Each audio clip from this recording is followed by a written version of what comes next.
Tio English, learning English with videos. Hello, friends. How are you?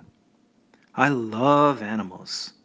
The animals that we can have at home are called pets. I have a lot. Let's get to know them and learn the names of pets in English. This is the dog. I just got back from walking in the park with him. The cat always waits for me at the window.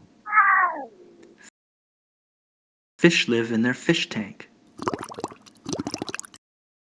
And this is the turtle, which has a reputation for being very slow.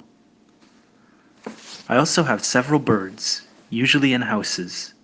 They are the parrot, that repeats what I say or what you say, and the canary, that sings a lot.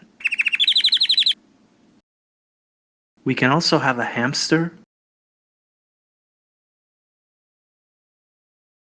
or a rabbit. Well, these are all my pets. Let's go over their names and vocabulary of animals in English.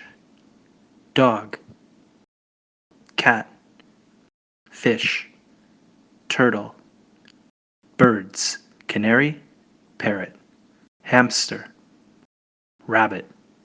If you want to know more vocabulary of animals, you can see other videos on the channel.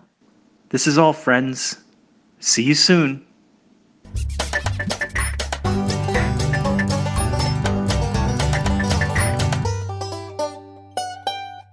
Tio English, learning English with videos.